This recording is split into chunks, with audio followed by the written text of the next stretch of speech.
Welcome to the LeaderCast podcast, a weekly deep dive into the stories that transformed our guests into leaders worth following. I'm your host, Joe Boyd. If you've been enjoying the podcast, thank you so much for being a listener. One simple thing you can do to help us out is give a review wherever you listen. Today's guest is Shira Miller. She is a two-time TEDx speaker, a chief communication officer, and the author of the book Free and Clear. I love my conversation with Shira. I have practical things that I'm going to go do right now after this podcast. One of them is her idea of a reverse bucket list. You're going to want to learn what that is. Check it out. Shira Miller, welcome to the LeaderCast podcast. So happy that you are with us today. I am thrilled to be here. Thank you, Joe. Thanks. And I know you are a part of our LeaderCast platform for many years ago, so it's super great to reconnect with you. And I see your book cover behind you, Free and Clear. And that actually sounds awesome. Just make me free and clear today. Can you do that? That will be my ultimate goal. Okay, perfect. That sounds great today. Just some weeks are more stressful than others. And the idea of kind of freedom and peace sounds pretty great. I want to dive in and just hear your story, but could you just for folks who aren't aware of who you are, what is it that you do now? What is your job and passion in the world? I'm a multi-hyphenate. My day job, I am the Chief Communications Officer at National DCP, which is a $2 billion supply chain corporation serving Dunkin' franchisees. Yeah. I'm also a two-time TEDx speaker. I'm a certified executive coach. And last year, I published my first book right behind me, Free and Clear, Get Unstuck and Live the Life You Want. That's a lot. That sounds like you're busy for sure. So I think for many people, probably your day job would be enough. It's interesting that something compels you to kind of have your own voice in the world, which is awesome. I'm very motivated by being of service to others, and all of the other things that I have created just are focused on giving back. Awesome.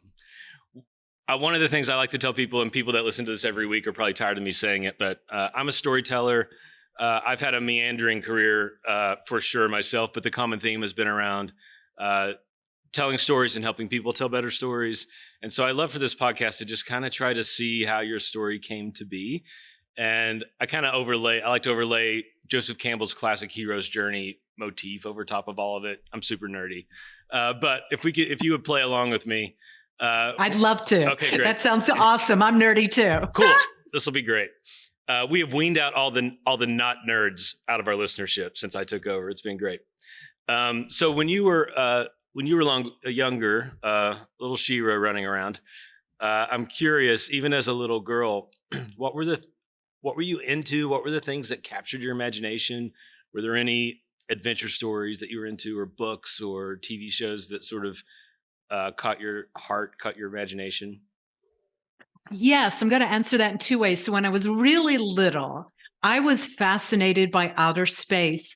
And I remember when I was about 10 years old, I would tell people, when I grew up one day, I want to be a space engineer. I've got the quotation marks because to me, that meant designing rocket ships and then being the astronaut that would take them into outer space. Nice. So I grew up on Star Trek. I grew up on all the movies, Star Wars, everything. So when I got older, the fictional character that resonated the most with me, hey, you said you're a nerd, so you're going to get this. Yeah. The original Terminator movie, okay. Sarah Connor, sure. Played by Linda Hamilton. She kicked butt.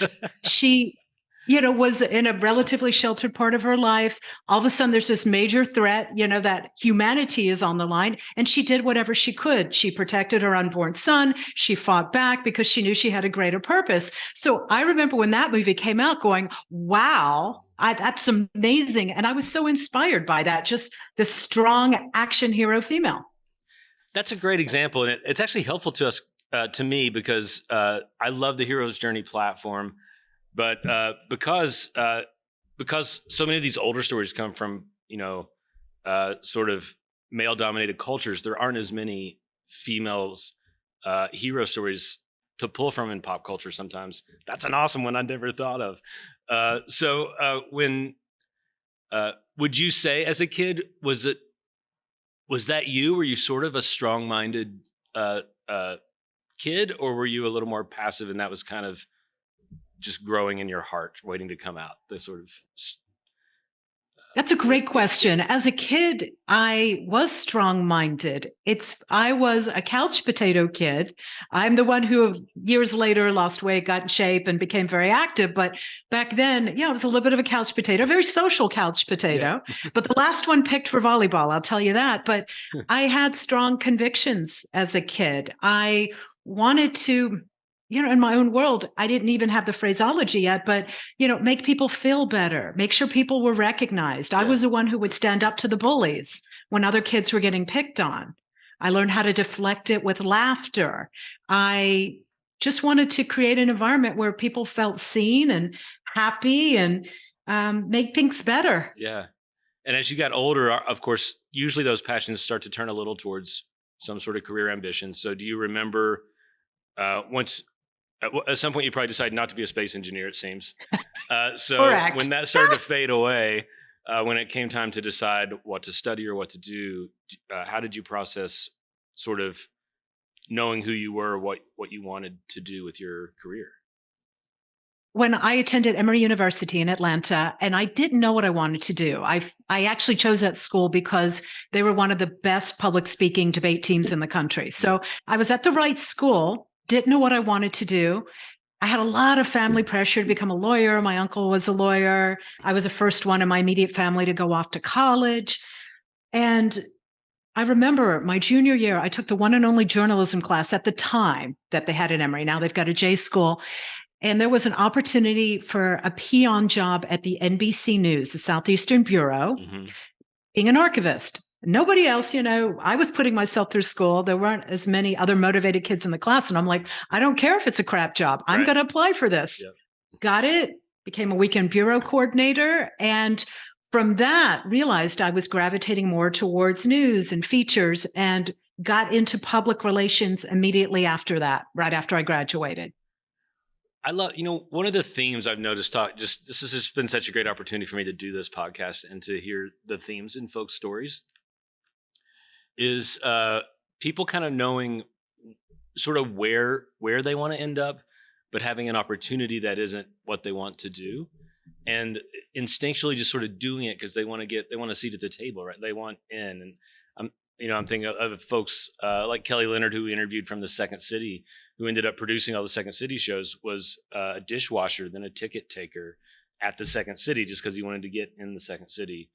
And over again, folks just sort of looking for that opportunity to get in is an interesting instinct that people we might see as successful later sort of just want to get as close as they can.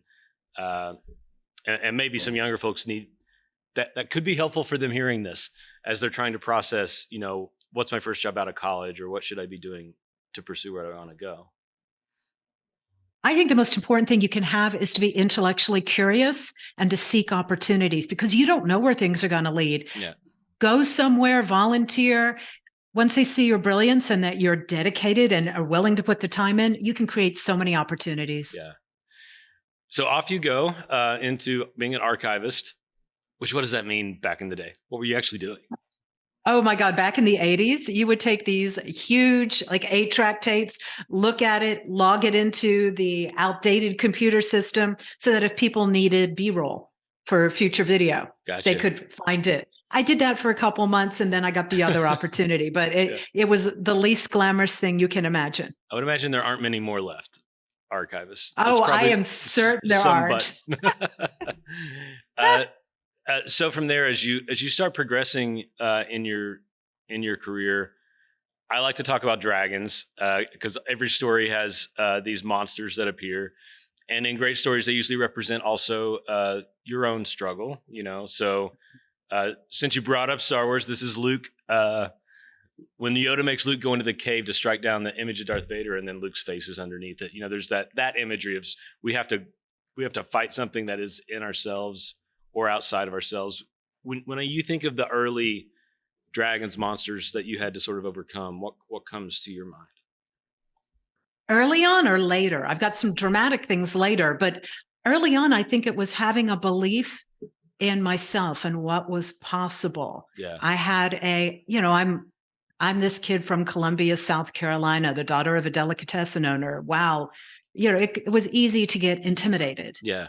And it was building the confidence that, yes, I can create a seat at the table and it doesn't matter how old I am. I have a lot to offer. So that was early on the biggest challenge. I definitely want to hear about the later ones as well. But did you see yourself as a leader early on? Or did you kind of grow into the thinking of yourself that way? I thought of myself that I would be somebody who would make the hard decisions, who would confront the dragons in the room. Yeah. I didn't realize it was leadership at the time. I just thought it was, this needs to be done. Nobody else seems to want to do it. Okay, I'll step up. Gotcha. Okay. So let's get to the good stuff. What were the big dragons you had to defeat later on? Back in 2009, there was that little thing called the Great Recession. Remember that? Sure. I started a company that year for some reason. I remember it. Yeah. I also bought a house. Okay, Joe. Okay, Joe, you totally get me on this. So 200,000 small businesses failed. Yeah. Mine was one of them. I had a public relations firm, half dozen employees. We did great work, won a lot of awards. We're in a fancy office tower. I did not see the recession coming. So many of us didn't. I had to lay great people off. I had over $100,000 worth of business debt. I had, in a stroke of brilliant timing, just re-signed 6 years of an office lease in my space that I couldn't get out of. There you go. It was crazy. I kept a couple of key clients, did all the work by myself for several years, and I paid everything off. But wow, that was a rough time. Yeah. What, if you could go back there, what was it that helped? How'd you make the decision to keep going on your own versus sort of just kind of bailing on it all? Was it the financial, that what you owed that kept you going, or was there something else going on? It was a couple of things. It was that I needed to pay off my debt. Yeah. I'm somebody who always makes good on things like that. I also felt like I didn't have a choice, that I needed to see things through. I didn't even let myself consider other opportunities at the time. I was just very much in a tunnel, get through this, pay off the debt, keep doing the work. And it was, I really knocked myself out during those few years doing everything. I'm interested. It makes me think of similar thing happened to me, not as dramatic during COVID. It was before I was leading LeaderCast and had a creative agency with a dozen employees, and had never had to lay anyone off for financial reasons, though years were very tight at times, and was proud of that, that 10-year stretch of not having to do that. And within 2 weeks, I laid everyone off, including myself, because of COVID. We just weren't getting paid. There was also it was awful and like embarrassing and hard and scary, but it was also, there's a weird freedom to it in a way. And I wonder if you experienced any of that as well. That sort of, sometimes when things go away, there's an interesting sort of, freedom's the only word I can think of for it. I had a real journey with that. Freedom came later. Yeah. I felt a sense of shame and failure, and I kept quiet. A lot of people didn't know what was going on. So the clients knew, but they wanted to work with me directly anyway, instead of a more junior person. At the end of it, my health wasn't great. I ended up getting sick. I got Crohn's disease from the 4 years of sustained stress. But it was interesting after that, after I paid off the debt, after I got sick, then I felt this sense of freedom where I was just done with the BS. Yeah. I didn't have anything to prove to anybody anymore. I just got deeper into myself and who I am. I started readjusting how I thought about things. Instead of shame, it was more, wow, look what I went through and what I got through. And there's, I'm proud of myself. And I think there's a lot to share from this experience, from being authentic about it. It could help other people as well. Did you do something to get to that point? I'm imagining folks listening in their car now sort of in that place of shame and would love to get out of it. I mean, there are practical things you can do when you start feeling that way? Oh my gosh, yes. There's a lot you can do. So I had an executive coach who I continued to do some work with. I did a lot of journaling. That's one of the main reasons I wrote my book, Free and Clear, Get Unstuck and Live the Life You Want. It is a step-by-step process to help people get unstuck from whatever's holding them back. So the things that I learned, I also went out, I conducted original research. I interviewed over 100 people who were stuck in some way. So there are 7 things that hold people back. So the answer to that is yes, there's a lot you can do. I wrote a lot about it, but some quick tips. Journaling, it helped a lot. Also, reflecting on your accomplishments. You tell me if you want me to go more into this, Joe. I do. You just yeah. did you? We all promise to buy your book, but give us the Cliff's Notes. I'm actually going to order it as soon as I'm done here. Thank you. Really, I am. So, tell us what. Give us the meat. You have to really focus on what's your purpose in life, and opportunities where you feel shame, where you feel frustrated, where you feel like a failure. That's where you go deep and you cut through the BS and you cut through the stories somebody else maybe told you about yourself or told you had to do. And you start figuring out your purpose and what are your values. You get clear about that. But something that can help immediately today, if you're listening to this in your car, is an exercise I call the reverse bucket list. Okay. And what you do in this, the concept of a bucket list, you think about everything you aspirationally would like to do. In this case, Joe, you focus on things you've already done. And I encourage people to just make a list of everything. It could be paid for college. I met the love of my life, or I got divorced so I could have a healthy relationship. Yeah. You go through everything personally and professionally, list it. And then when you look back, that serves as your evidence that if I can get through all of these situations, I am so capable of getting through what I am facing now. It helps you slay your dragon. I love that. I've never done it. I'm going to try to carve out time to do it today. I assume you also see themes perhaps of, I'm thinking through, I won't list them without thinking through it too much, but like the top 5 I would write down are not necessarily my biggest personal or professional accomplishments, but they're the things I think of that I'm glad that I guess what I'm saying, do you see that it gives folks also clarity on what they are passionate about, maybe a little surprising sometimes? Absolutely. Yeah. It really helps you get in touch with yourself, because when you start making that list, you're not just trying to create a resume of things. It's not a job interview. It's a conversation you're having with yourself. So you can, whenever I need to create a reverse bucket list, I put down that not only am I a survivor, I'm a thriver. I turned some really negative situations around, and I will start with, I feel like getting unstuck is my superpower. So I list those kinds of things as much as I would having a C-suite title or doing a couple of TEDx talks. Yeah. So Free and Clear, Shira Miller, get it on your Amazon list. For sure. I am curious as, so a lot of folks that listen to this are entrepreneurs. A lot of folks aren't. They have jobs maybe similar to yours, or sort of management jobs. A lot of folks that maybe inherited a family business. So not necessarily startup people, but a lot are. Your journey from honing your own company to now a major important job at a big company, those are 2 different paths that people often take. I'm curious, how did you make the decision coming out of the recession, I assume, and all you went through, that you felt ready to join a much bigger organization versus maybe starting over on your own or something like that? That's a great question, because I also believe, Joe, that you can pivot at any time. And I'm certain in my life, I'm going to go back and forth. Because the first 12 years was corporate, 13 years having my own company. When I decided to take this job, I had just become a certified executive coach. I went through the Coaches Training Institute full certification program, and I became so interested in human potential and organizational change and culture that I realized I'm going to be more effective if I go back into a corporate role rather than be a consultant who just does this off and on for people. Yeah. And I looked for the absolute right job, and I had naysayers, again, hero's journey, saying, oh, you're not going to find that combination. Well, 6 months later, I did. Yeah. And it's been a great ride. I've been here over 8 years. What of what you do now in your day-to-day, what gives you the most sort of joy and passion?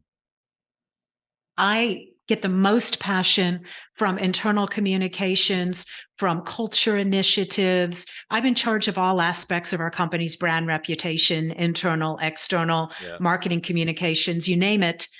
But to see light bulbs go off, to see people feel recognized and acknowledged and develop in their authentic leadership. It's funny. It goes back to those themes. When I was a kid, I've come full circle all these years later. Yeah. Which is what the in story nerd land, that's called the boon. So you go on your great journey, right? And you learn so much about yourself. You bring this treasure back to people who represent who you were younger in life. You're doing it. You're living the great story. That's awesome. Let's talk just a little bit before we get out of here about, LeaderCast is full of leaders all over the world, leading teams. So when I assume you have some sort of team that you lead there, and as you think about yourself as a team leader or great teams, what comes to mind as important things leaders should know about when leading a team of people? Make sure everybody has a voice. Okay. If you've got quiet people in the room, make sure they participate, that they are seen. It's important to also practice kindness. And what I mean by kindness at work is honesty. You treat people with compassion. It doesn't necessarily mean that you're too soft or a pushover, but that when someone needs to work on different problems or develop different skills, that you can talk to them openly and honestly about that and help them, give them guidance. Yeah. So kindness is paramount. Also, I think it's important to have fun at work. Create an environment where people can laugh. You can laugh at yourselves. We're under so much stress. So if you can bring humor and in psychologically safe environment that people can be their authentic selves, that's how you're going to retain great people. Did you have any coming through and out of COVID as things went more remotely? Did you make adjustments around that? I feel like I had my old tricks of getting people in a room and sort of building teams in a room. Have you learned anything as the remote work environment sort of takes over? Any hacks, any life hacks around leading remotely?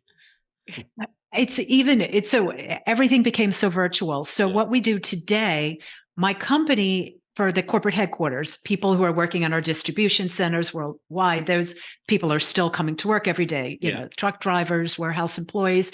But in our corporate headquarters of 150 people, on an average day, maybe 20, 25 people come in now. We let people have flexible schedules. So my team in particular, I'm the only one who's going in the corporate office, and I go in 3 days a week because I need people interaction. I'm an extrovert. Yeah, right. So our meetings are all remote. What we do is we start with something personal in all meetings. How are you doing? Yeah. Tell me something that's exciting you this week. What interesting thing do you want to contribute? What challenge are you facing? So we start each meeting with those kind of questions, and that helps us create connections. So the actual, my team is all over the country. The 2 or 3 times a year that we are together now, that's really special, but we maintain it weekly through virtual meetings where we lead with ourselves as people and then jump into work at hand. I love it, Shira. This has been awesome. Thank you so much for your time. I go to Atlanta a lot. I know that's where you're based. So I also enjoy food. So what I would like to know, the most important question, where's someplace I might not think of that I should eat the next time I'm in Atlanta, Georgia? This is it. Okay. I'm going to give you 2 places. Let's do it. And I remember where LeaderCast used to be based. Yep. There was an amazing steakhouse called Frankie's. Okay. That is in Duluth, Georgia. Yep. It is phenomenal. It's the nicest, great place. It's right by work, but I happen to live in town. And the first place that's coming to my mind is called Fellini's. Okay. Best slices of pizza and salad, super basic. You can get a great meal for like $6. Delicious. Go to Fellini's. All right. I'll meet you at Fellini's when I'm in Atlanta next month. How's that? We'll figure it out. Fantastic. Great. Thank you so much for your time. Folks, go to Amazon and get Free and Clear by Shira Miller. And you can also see some of her vintage LeaderCast Now videos on our website. So thank you so much, Shira. We'll be in touch soon. Thanks for being a part of LeaderCast community. Thank you so much, Joe. Okay. See you next time.